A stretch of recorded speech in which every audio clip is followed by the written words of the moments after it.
by talking about our organization, Bharat Krishak Samaj. It is a non-political, non-sectarian association of agriculture producers founded in 1955, much before I was born. In the original charter that was written in 1955, Dr. Punjab Rao Deshmukh ji from Maharashtra, who started it, he wrote, and I quote this, "It is decided to create a common meeting ground where all men and women who are interested in strengthening the agriculture economy of the country can meet and utilize their intelligence, resources, and energy to help those engaged to produce more from the land." So Bharat Krishak Samaj, after all these years, since 1955, is trying to do exactly what our forefathers wrote in the Constitution in 1955. Like everybody else, we too have taken a heavy ideological endowment from our environment. We do not have very strong political convictions, though we do have policy preferences. Basic income is one such proposition the nation is contemplating seriously today. I, as a farmer working with a farmers organization, we believe that irrespective of the wording that different political parties are giving to the program, be it in Odisha, be it in Telangana, be it the Congress party, be it the BJP, everyone is basically talking about a variation of the same basic income proposition. And we also feel that this will converge into exactly what it means, quote unquote, basic income. And so we are delighted today that Dr. Guy Standing is here with us, and I've had the opportunity to be a fan of his for 2 years. I heard him first last year in Davos and again this year, and I'm not only delighted personally, but even Bharat Krishak Samaj is delighted that you have agreed to come and speak to us on this very pertinent topic. I request Nand Kumarji and Dr. Standing to come and join us on the stage, and I request Nand Kumarji to please take it forward from here. Thank you so much.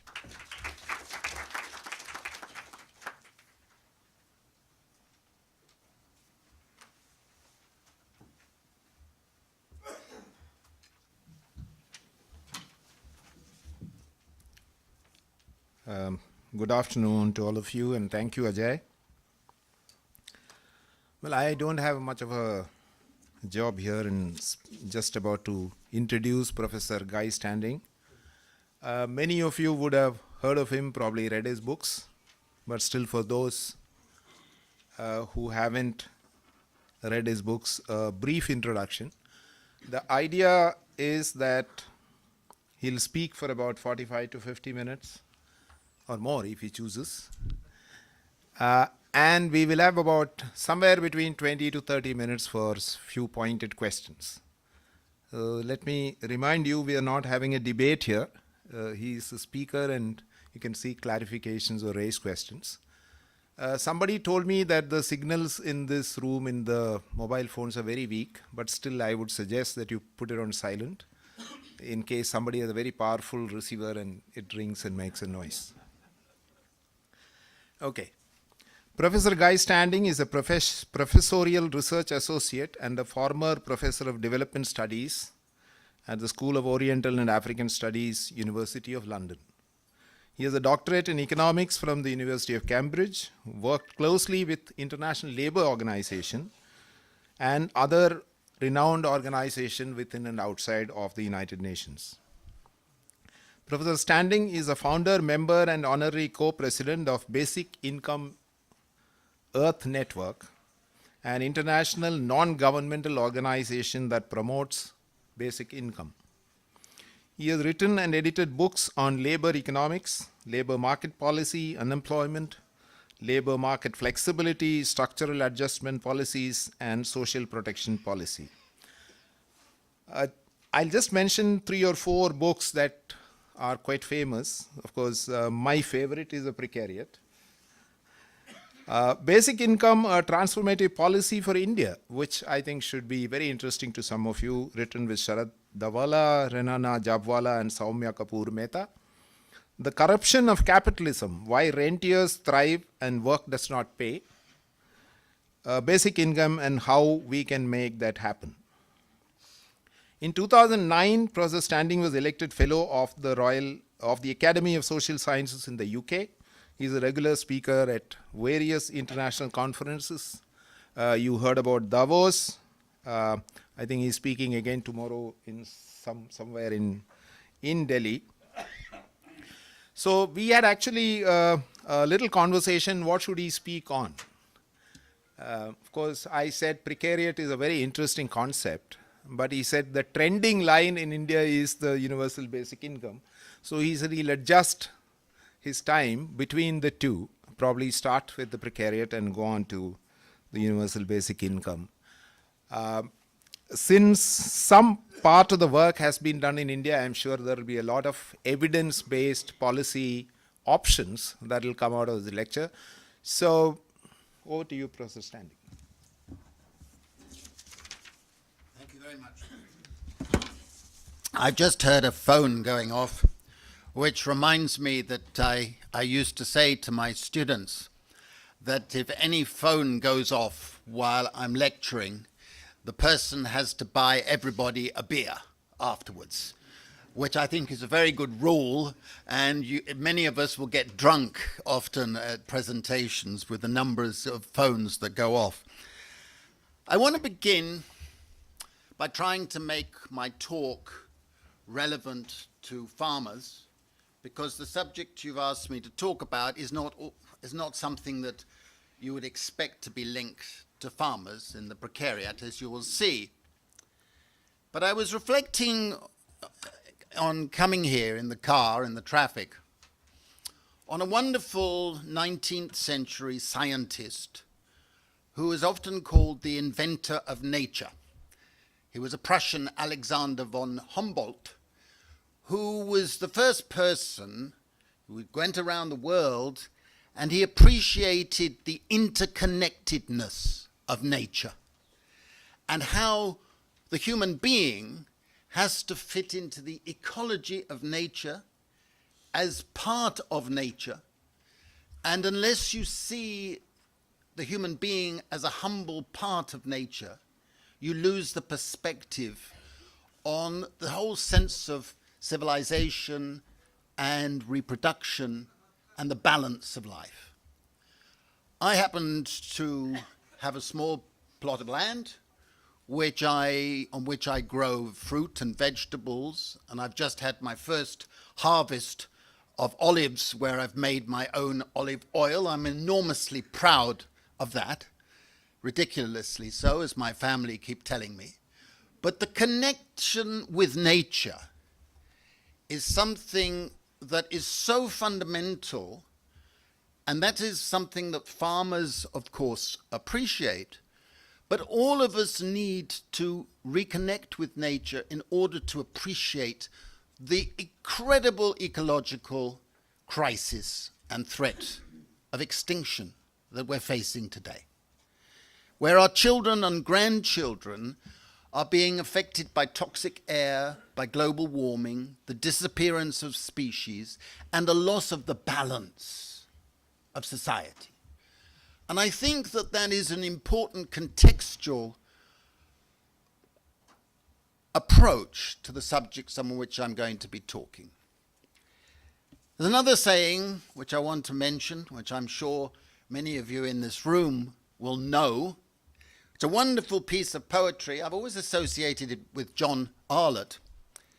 What does he of cricket know who knows of only cricket?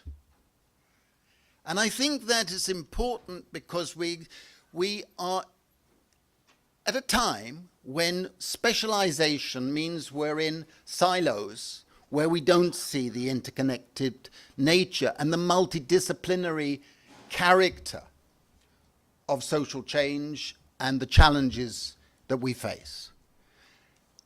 And the precariat debates and the debates on basic income come together in that sense.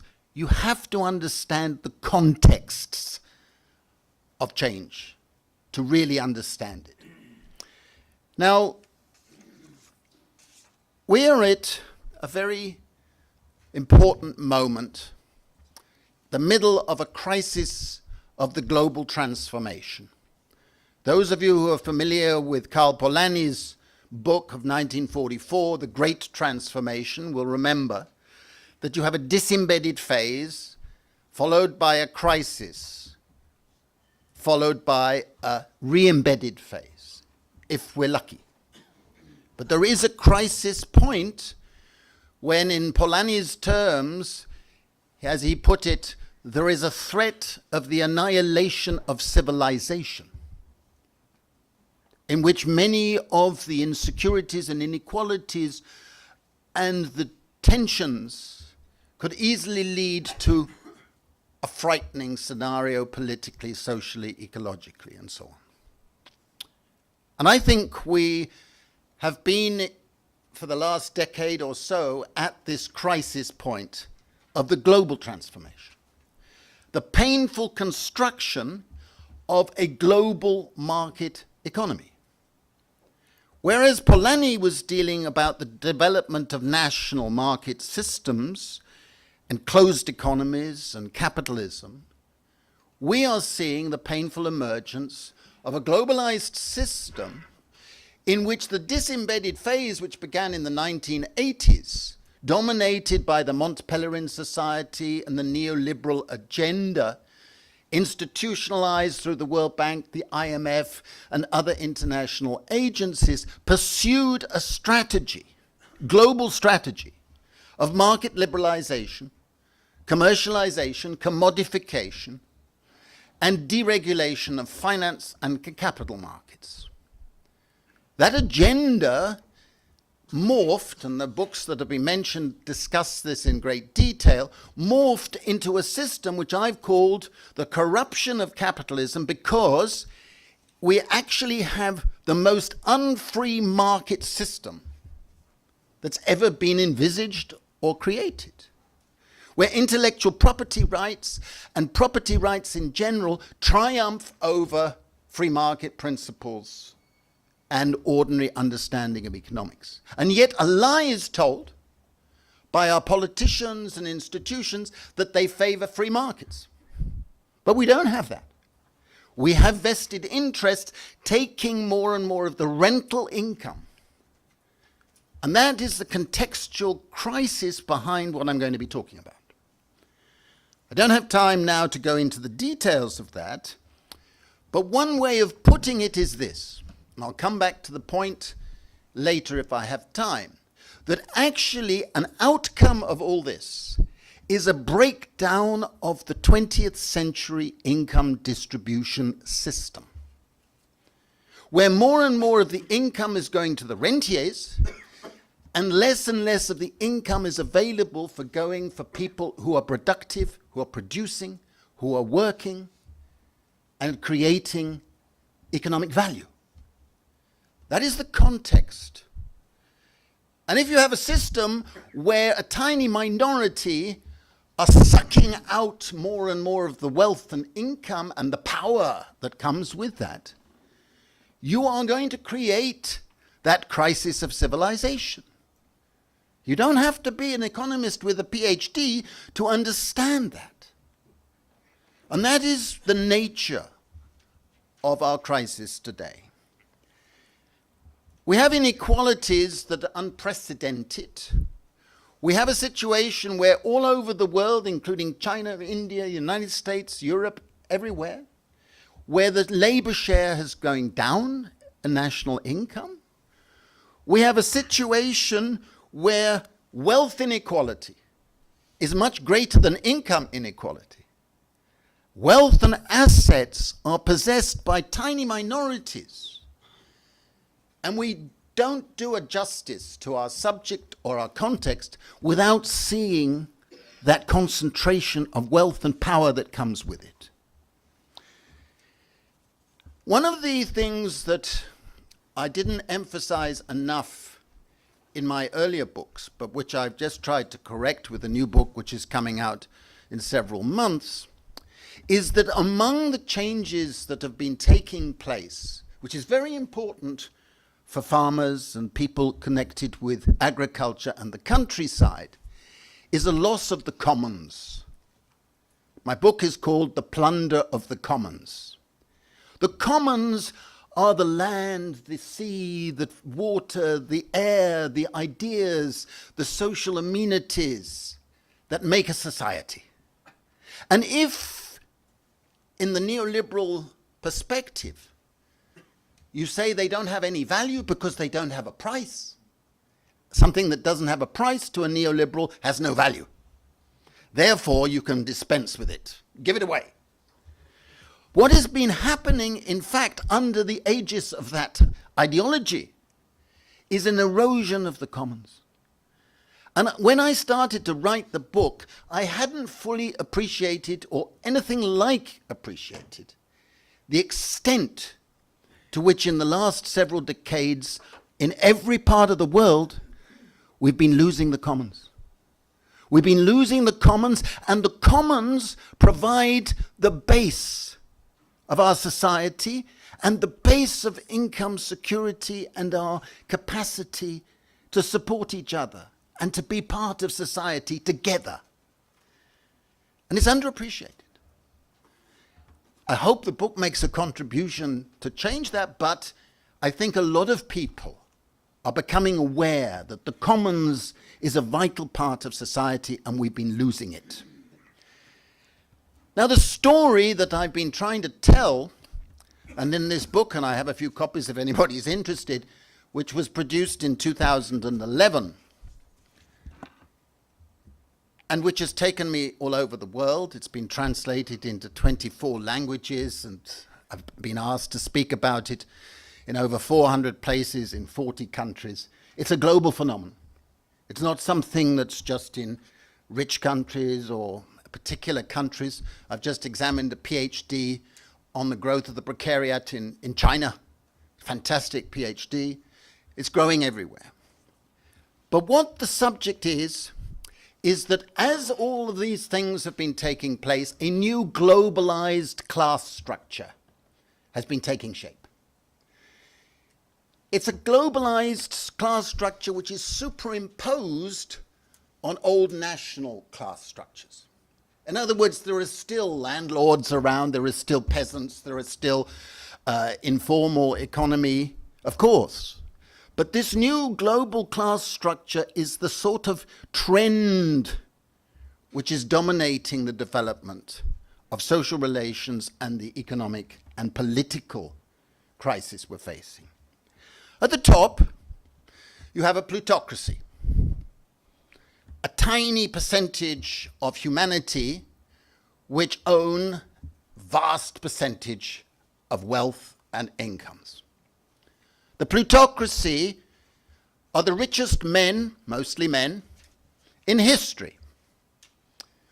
It's a very interesting way, some of those of you who are economists, Adam Smith, I got a beer, I heard a poem. Adam Smith in 1776, he said you measure a man's wealth by how many people, average people, his income can buy. All right? Everybody used to think that Rockefeller in the 1920s was the richest man in history because he with his annual income, he could buy 120,000 American workers on their average income. But the richest man in history happens to come from a developing country today, from Mexico.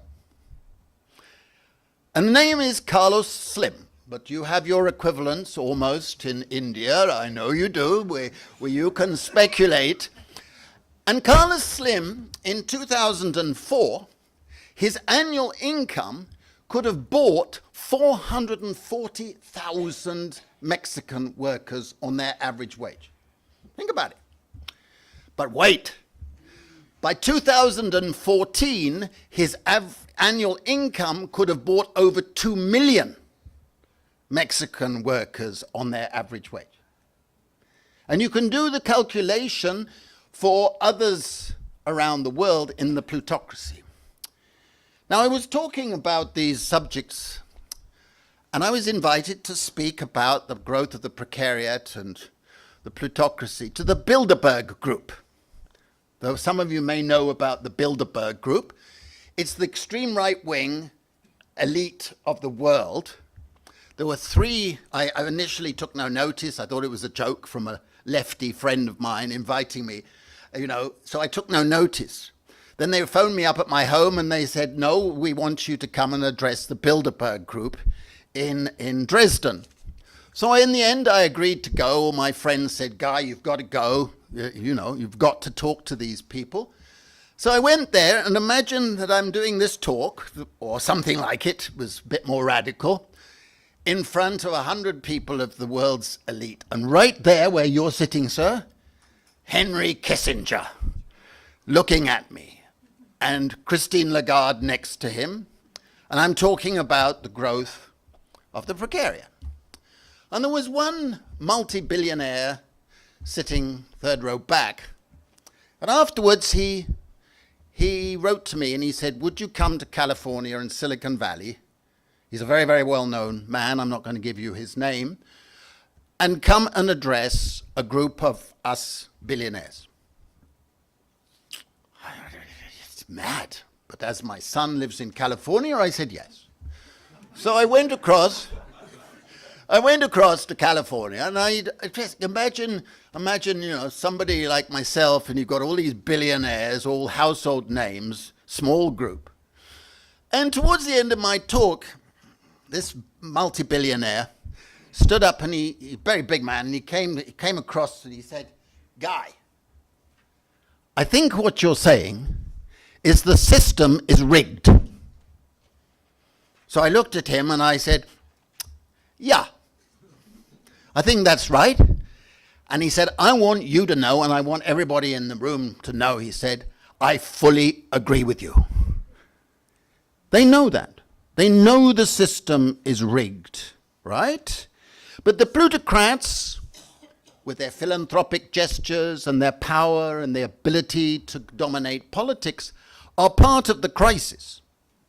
They're not part of the solution, they're part of the crisis. Beneath the plutocrats is an elite that serves their interests, makes millions and millions, but they serve their interests. Below them, a long way below them in terms of income, is what I call a salariat. Some of you in this room are part of the salariat. We used to imagine when I was at Cambridge that that was the future, with employment security, pensions, paid holidays, paid maternity leave, paid this, paid that, right? It's shrinking all over the world. And many of the salariat write to me or have bought the books, partly they want to give it to their sons and daughters, because they're not entering the salariat. And alongside the salariat are a group of what I call proficients. People who are making piles of money, running around. They're whiz kids, they're really clever. The latest technologies on their shoulders. And they're smug. They're not numerically great, but they're important because they're setting a tone. Many of them suffer from burnout and alcoholism and drug addiction, etc. later. But this group is very important strategically. And beneath them, in economic terms, is the old proletariat. Of course, in India, you've never had a big proletariat. But the image of a growing proletariat dominated many social policies and political agendas in the second part of the 20th century. Because it was an agenda of social democracy, paternalistic welfare state systems, that went with a laborism, a belief that you were going to have a society where everybody would be, or the large majority would be in full-time employment with all the trappings of the salariat. The proletariat has shrunk all over the world, and it's disappearing. And its agenda is also disappearing. But beneath the proletariat is this growing precariat. I'll come to the definition in a moment, but beneath the precariat in economic terms is a lumpen, an underclass, which includes many people surviving in the informal economy in petty production, many of the people that SOAS looks after or tries to look after, out in the streets, trying to survive. That's not the precariat. The precariat consists of growing millions and millions of people around the world who are linked to the wage labor market. They are people who are definable in 4 dimensions. The first dimension is that they have distinctive relations of production, to use a Marxist term.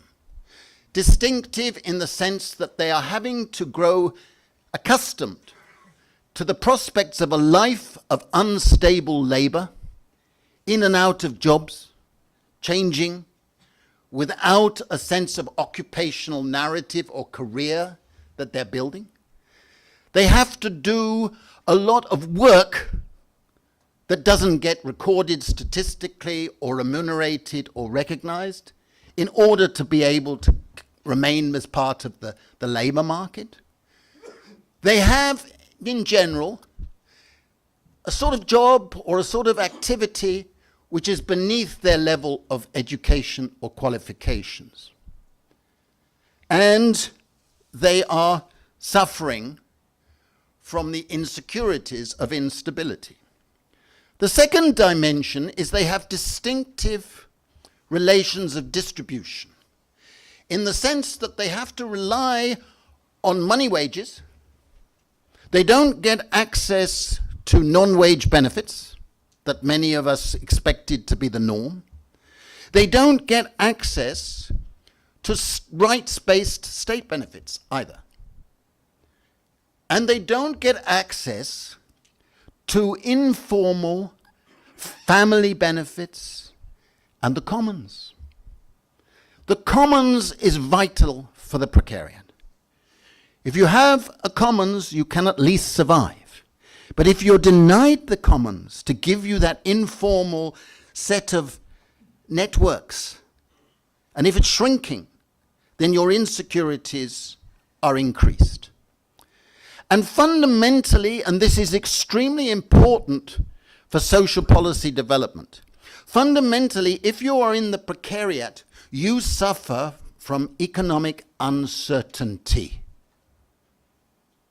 Uncertainty is different from welfare risks.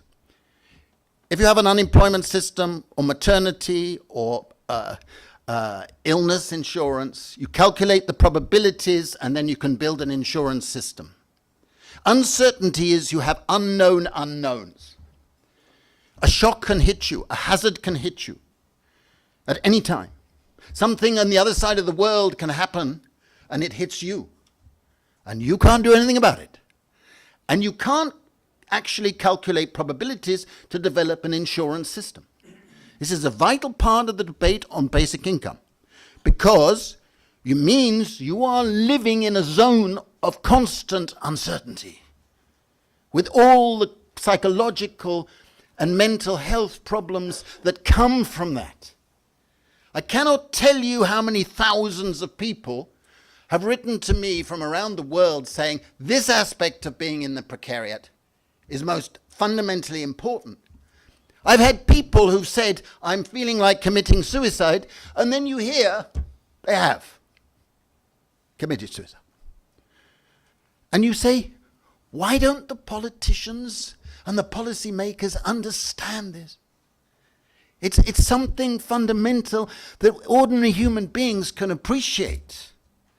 This uncertainty and the stress that comes with it, and what I've called in the books the precariatized mind. You don't know what's the best way of operating. A little bit more of this, a little bit more networking, a little bit more and you're out of control. That is a reality of being in the precariat. And the third dimension, which is very important, extremely important, for me, it's the most important aspect of all, is that you have, if you're in the precariat, as distinctive relations to the state. Your primary antagonist is the state, because the state is operating in the interests of its perceived majority or its mainstream or the donors or the salariat or the people around it, and neglects the interests of the precariat. There is no party in any country that has been understanding and promoting a set of policies for the precariat. And I've used the term denizens rather than citizens, because this is the first time in history when millions and millions of people in our own societies everywhere are losing rights of citizenship, losing social rights, losing economic rights, losing civil rights, losing cultural rights. And that sense of loss leads to what I think is the most important part of the precariat.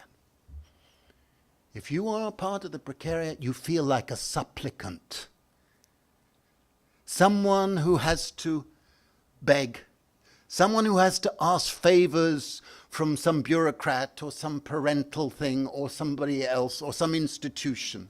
Please, show me a favor. Show me that I count.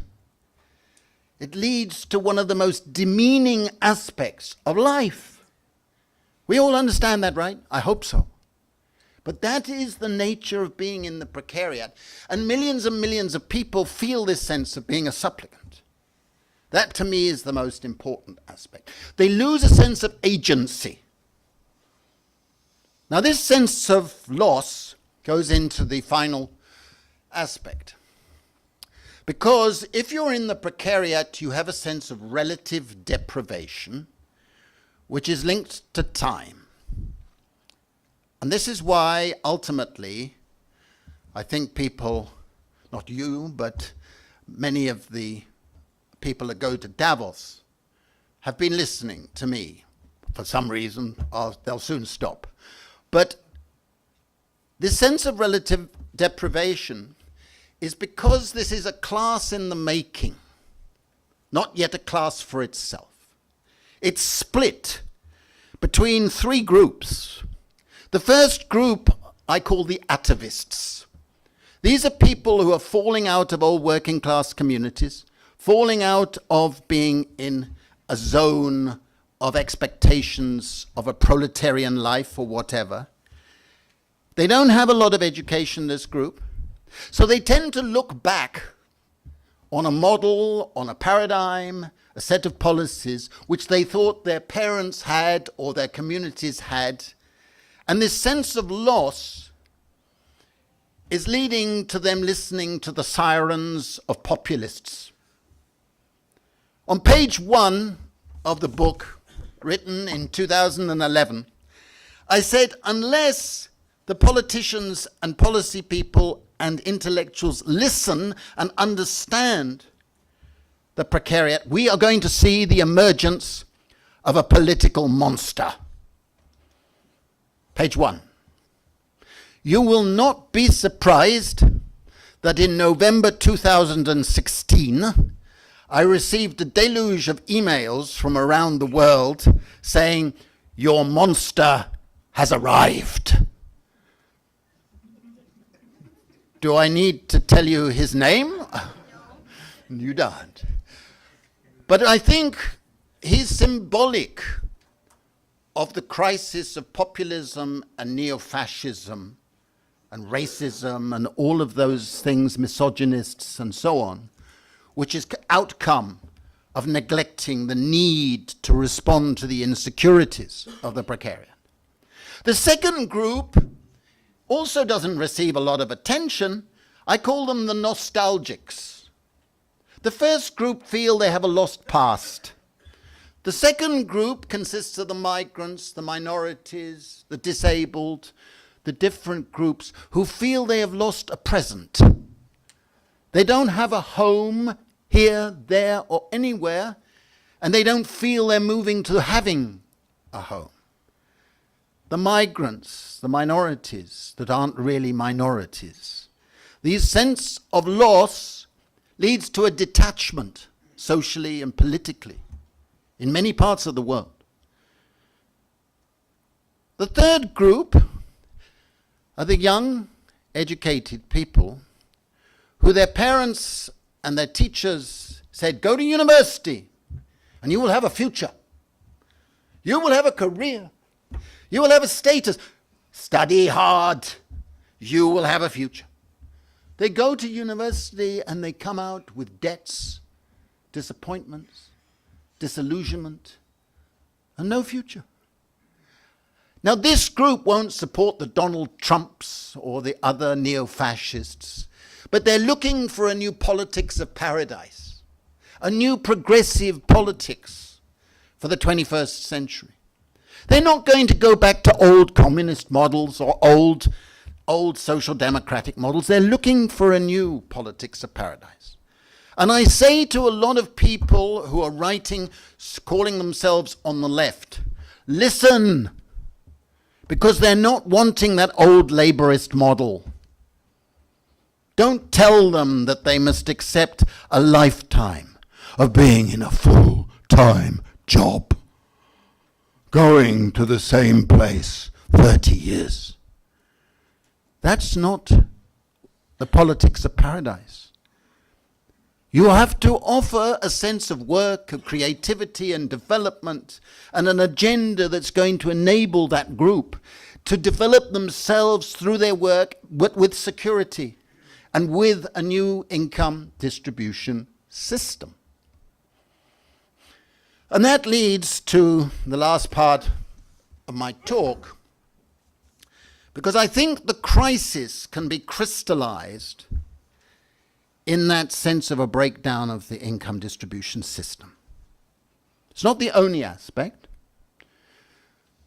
but I think why suddenly there's interest in basic income in the mainstream of the world is the realization that what we have at the moment is a model of inequality and mass insecurity and class fragmentation which is unsustainable in the longer term.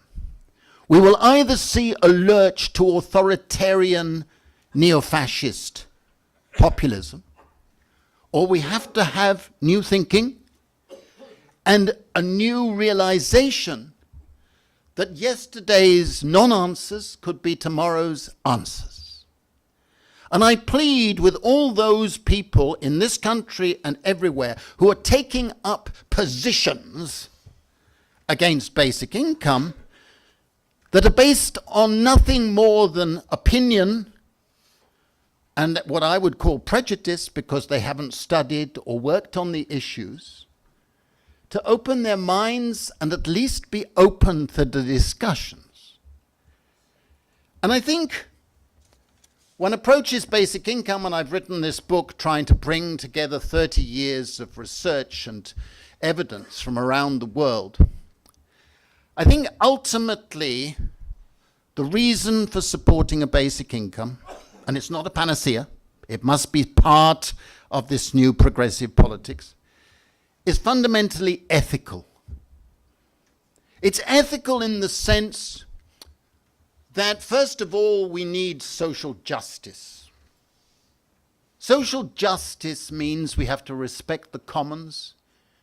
We have to realize that the earth belongs to all of us, that the amenities and the wealth produced by generation of our forebears, whether it be here or anywhere else, is something that's collective in character. Your income, my income, is far more to do with the efforts of those who went before us than anything I or you have done. And if we allow private inheritance of wealth, we should understand we should have social inheritance and allow a social dividend to be part of our imagination and our agenda.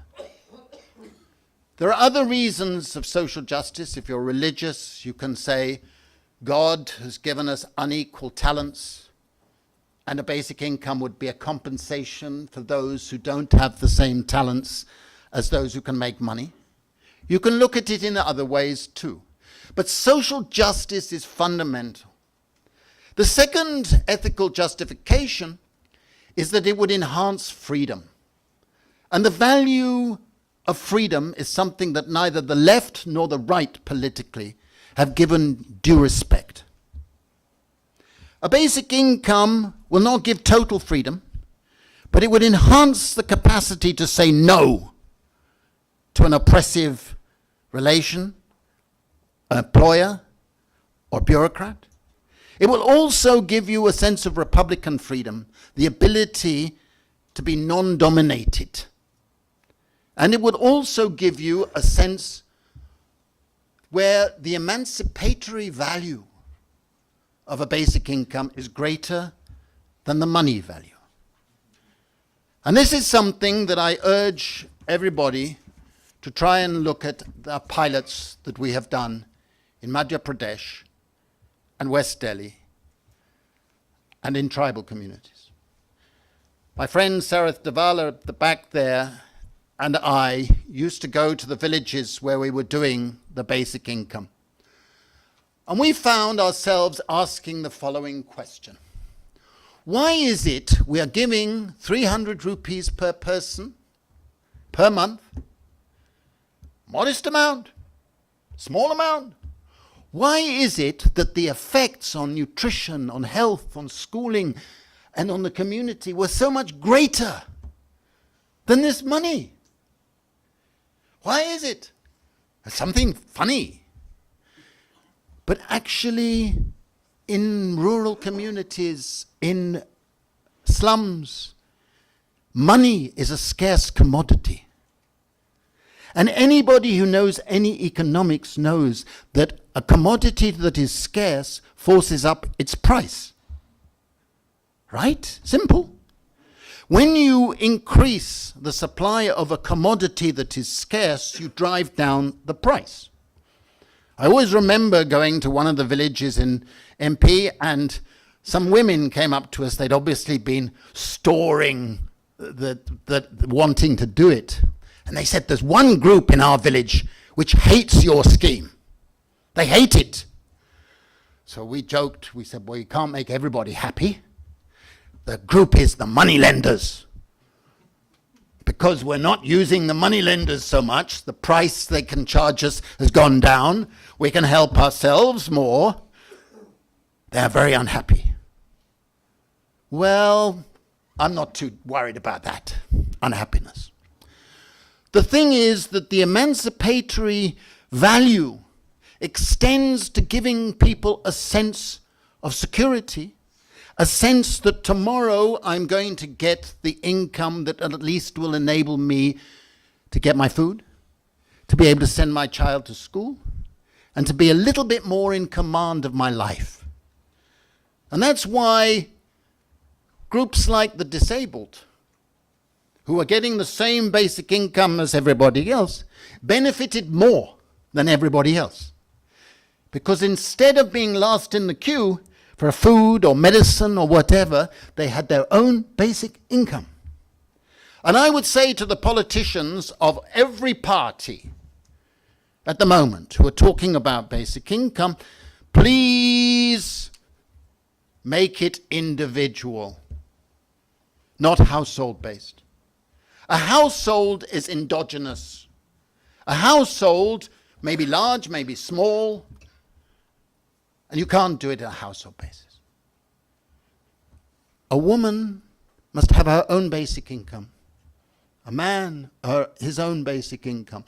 This will help the dynamics of relationships, as we showed in our pilots. Women benefited more, but they were in favor of an equal individual-based. Many of them, we have survey evidence showing that.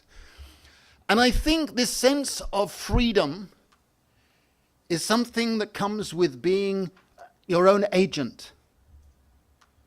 When I see all the opinion pieces written in newspapers, I don't notice any emphasis on this issue. I don't notice people saying, a basic income would give sense of freedom and control. No, we must give them jobs. We must do Narega. We must choose their food through PDS. We must be benevolent. We must be charitable donors, in effect. We know what they want. We know what they need. I remember when we were designing our pilots, a very, very, very prominent person in this country said, "What are you wasting all that money for? They will waste it on alcohol and tobacco. They'll sit around not doing anything in the villages. What stupid policy!" And when we did it, that famous politician asked us at the end to come and show the results. Nutrition had improved. Schooling and school attendance had improved. Health care and health had improved. Sanitation had improved. And one of the funny results we found, we couldn't understand it. We kept going back to the data. We had millions of numbers of data. And we found that consumption of alcohol and tobacco had gone down. Gone down. Why are that? We get more money, so most people would think they'd buy more tobacco and alcohol. We went to the villages and asked some people, and eventually some women said, "We'll tell you. We'll tell you. Now, the men have more work to do. They are in the fields more. They're more active. They're improving the houses. They're doing that. They've got a bit more pride. And they don't consume so much alcohol." When we got these results, I went back and I did some research. And the same results are replicated in Africa, in Latin America, and other countries. When you give people basic security, they have a sense of, I want to improve my life. I want to better my children's life. I want to help the community. Wouldn't you do that? Wouldn't I do that? Well, believe it or not, they're like us in rural areas. And also we saw an increase in work. Not a decrease, an increase. Listen to me, please. Those who claim that if you give a basic income, people will become lazy are liars or prejudiced or stupid. If you have basic income, you're energized. You have more confidence. You invest in seeds or fertilizers or machines or whatever. You do a new activity, you take a little entrepreneurial risk, and you diversify your portfolio of activities. I think most of us in this room can understand that. And if you have a connection with agriculture, a connection with rural life, you understand that connectivity in the sense that all of these things can be unlocked, and so that we do more things. So that sense of freedom goes with the sense of security. Basic security, on which I will end my talk, is a natural public good. We all want basic security. You, sir, me, we want basic security. That's a human need. And it's a superior public good because your security, my security, benefits from everybody else having security. Because then we all tend to behave better, more altruistically, with a greater sense of reciprocity, with a greater sense of citizenship. So these things are all ethical and they're vital.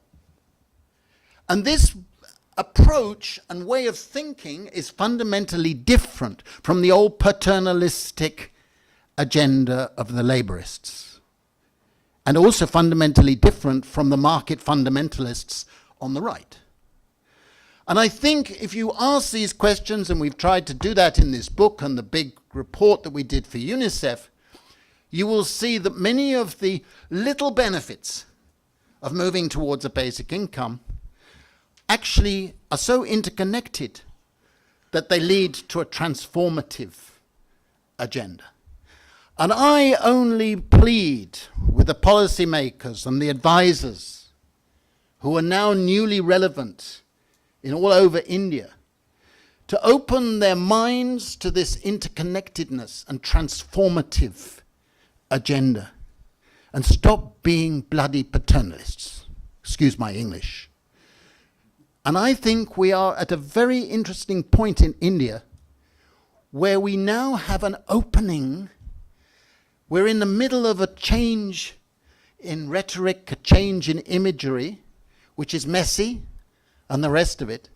But I think that you in India could lead the way.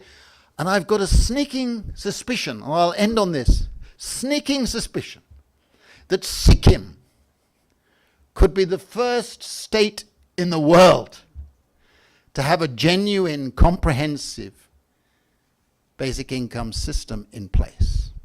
I may be wrong, but it would be wonderful if parts of India moved in this direction. Get away from targeting, get away from selectivity, get away from conditionality, trust people, and get away from this household basis, all of which are contradictions that are in the political debate. But they will be exposed, and gradually we will move in this direction. So I thank you very much for listening to me, and it's a pleasure to be here. Thank you.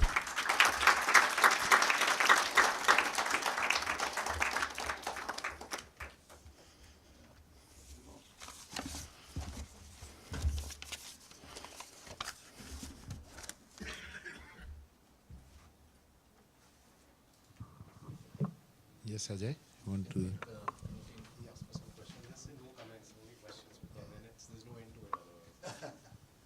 Okay, so we can take a few questions. We don't want any comments. You have a right to disagree, but that's probably some other forum.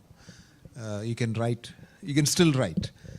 Here, the idea is to seek clarifications, ask a few questions if you want some answers.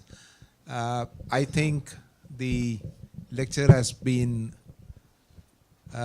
very succinct. For those of you who have not read the book, I think you get a snapshot of what the Precariat is all about, and also the pros and cons of designing a universal basic income correctly. So what we will do is take about 2 or 3 questions in one go. Then you can respond to that. Then we'll go to another set of 2 or 3 questions. Okay, who is the first? Yes, sir. Please mention your name. Of course, I know your name, but still. Yeah. My name is Arvind Pati. Professor Standing, you have been suggesting or advocating for the universality of basic income concept. But in today's topic, you have not, you have just deliberately, taken out the universal word from the topic there. In India, we have seen, and empirical evidences also show, that the subsidies are cornered by the big farmers or the land, farmers with larger land holdings. So when we have the resource envelope so confined, how could we go for individual based income support to farmers? Okay, this is fiscal space, resource space. Yeah, yes, sir. Namaste, I am A.K. Shrivastava. I have been working with ICAR and I am still involved with right working in the field. Sir, in a very humble way, I made a beginning about the commons what you are telling, the group of village community which did not own any landed resources, and I was very happy. Most of the things what you said, it made a mark, but in that process there were many, I won't say hindrances, but many things had to be put in place. For example, what's your the question? ownership, etc. What's your question? So the question is that can you throw some light On how to actually manage the working, commons? Is that the question? how the farming community which did not own any individual Common, yeah. properties could be benefited actually as an institutional mechanism or something like that? Okay, Thank good question. Yes, sir. Hello. Yeah. So it was pleasure listening to you. I have 2 questions. One is you said that even the very rich, ultra rich, agreed to you that the system is rigged. So how can who holds the key to unrigging the system? And the second is why? I mean, you talk generally, it seems, on behalf of the precariat. So why do the people on the other side, the ultra rich, call you, invite you for talks? I mean, what do they gain out of it? Or I mean, are they trying to unlock your, Okay, thought process? that is interesting. Very good questions. Let me begin with the third one. As I was indicating in my talk, I think many of the cleverer members of the plutocracy realize, and they say this now, they've been winning too much. They've been gaining more than they need, want, or expect. They know the system is corrupted. They know that. At the top of it is WIPO, World Trade Organization, and the intellectual property rights regime. This is a very important thing for anybody who's connected with nature. That's why I'm emphasizing it in this. I was looking at figures recently. I've just come from Africa. Not only are we seeing intellectual property rights through patents, industrial, brands, and all these things affecting agriculture and the whole nature of our relations to the land, but we're also seeing a rentier capitalism in the oceans, in the marine spaces. It's an extraordinary development that hasn't been satisfactorily addressed by the intellectual communities, that we are seeing a privatization of the marine areas of the world, which is often seen as the future for producing food and substitutes and medicines and things.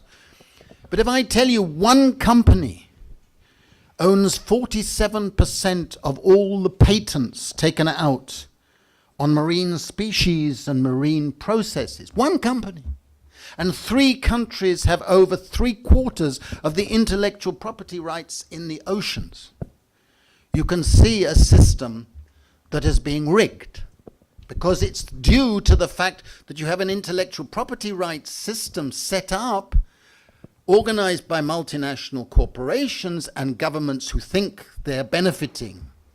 What they failed to recognize when they set up TRIPS in 1994, they thought it was the benefit of the United States and American multinationals. At the time, China was not a member of the World Trade Organization.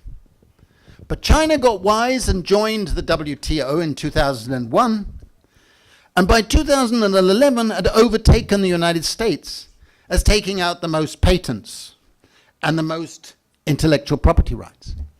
By 2015, they were taking out twice as many as the United States. And you can interpret Donald Trump as representing the losing megapower economically, lashing out, accusing the Chinese of stealing intellectual property rights, precisely what the United States did in the 19th century and early part of the 20th century. Precisely the same.